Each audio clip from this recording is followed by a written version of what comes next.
Our next inaugural speaker, Ms. Madhavi Sankar, is the co-founder and CEO of Space Basic Incorporation. Space Basic is a one-step communication and networking app that facilitates seamless information sharing within members of universities, hostel management, and global partners seeking student engagement.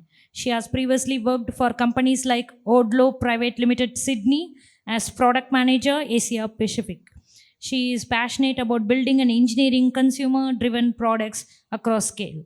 Ms. Madhavi Shankar has also contributed highly towards global women employment and equal opportunities. She has been recognized as a top 60 women transforming India by the Government of India as well as the United Nations.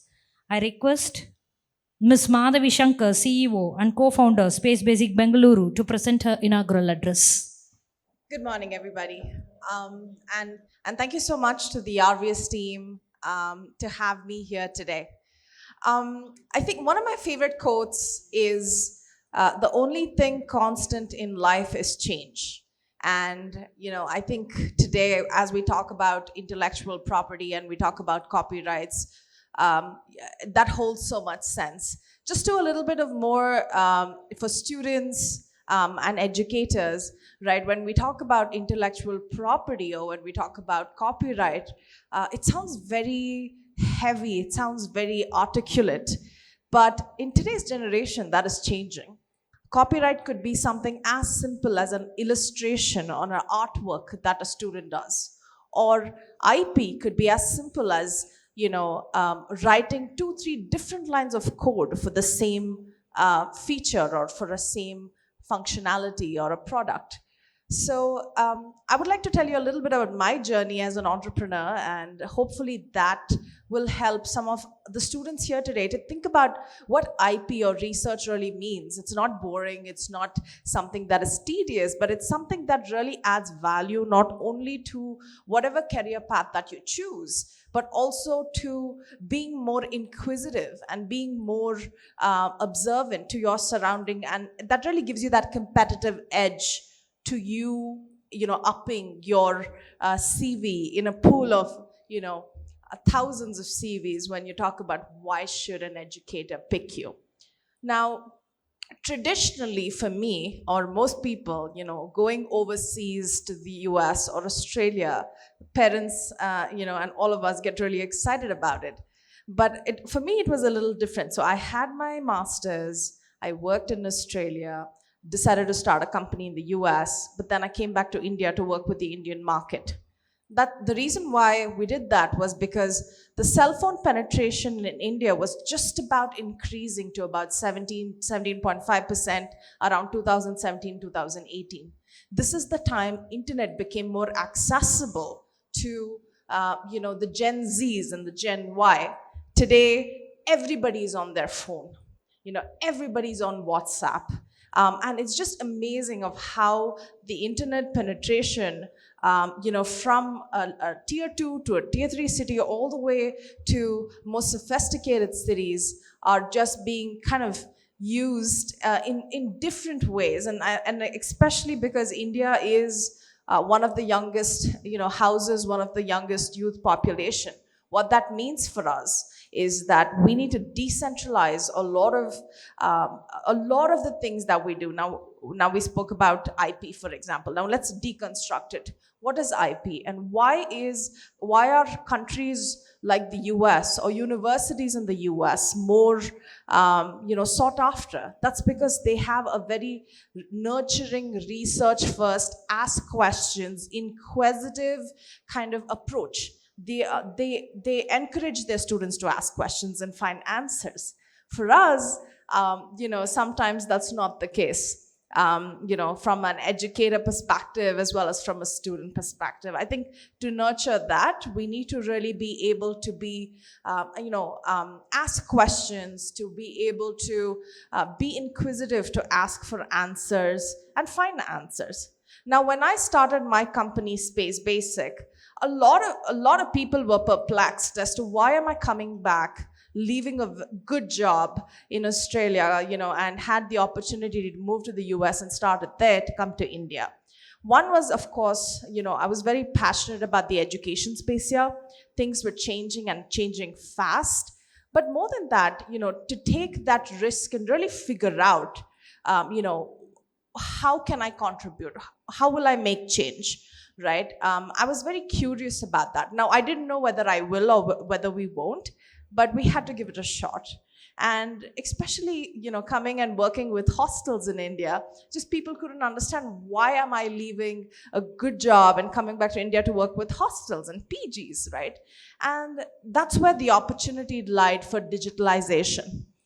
There's no technology, or very little technology. A lot of universities in India today use technology inside the classroom, but the whole student experience that happens on campus, students are learning more on campus than in the classroom today. It could be by peers, it could be by different kind of people they meet on campus, etc. So we need to pay attention to that perspective as well.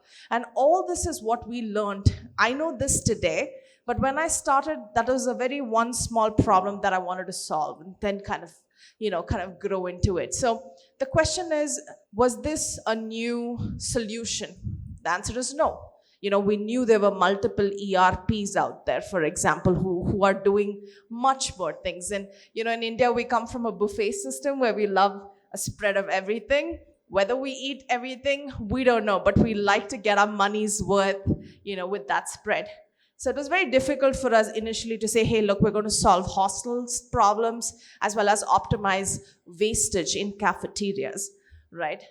They were like, why do we have to do that? We already have an ERP that solves all the problems. So we focused on two things, and we did those two things really well, but that took a lot of learn, unlearn, relearn, iterate, reiterate, fail, build, kind of a model for us to be here today, to work with about 70 educational institutions, 1.5 lakh students and staff members on our platform.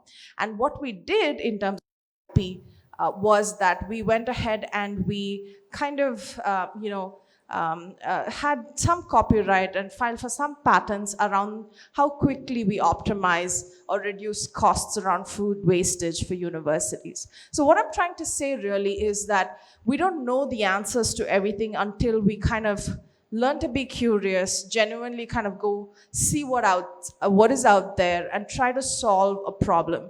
And especially for students, it's so competitive these days. For y'all to have, in whatever field you might have interest to. I know a lot of companies today that regardless of your grades, if you have a patent or if you're filing for a patent, would give you that pedestal, in comparison to anybody who has, let's say, great marks or great kind of, extracurricular activities, etc., or skills. So what that says is you're thinking out of the box, you're thinking long term, and you're really kind of focused on your craft or your skill. So I think as educators, nurturing that inquisitiveness and letting them know today, IP, you could, anybody could file an IP for 1,000 rupees on the Indian government website. It's subsidized for students. It encourages younger generation to really have a more research mindset and ask questions, and kind of really think about copyright. Startups, like we had some of our speakers talk about how finance, kind of really disrupted the way we do banking today, right? A few years ago, I would say, oh yeah, banking overseas was so good. In India, you have to fill out forms and papers and wait. But today, those countries look at us and say, wow, look at that.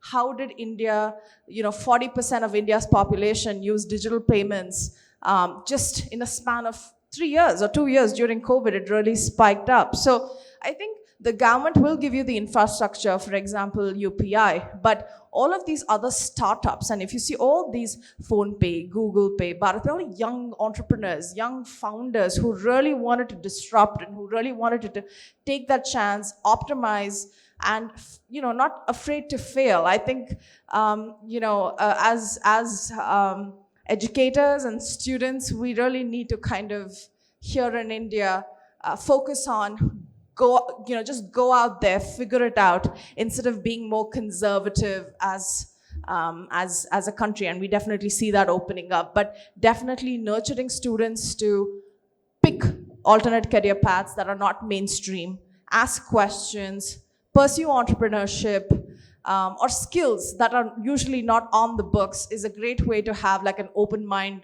towards a more research-led, decentralized economy, which is bound to grow. So that's my perspective, and thank you so much for your time.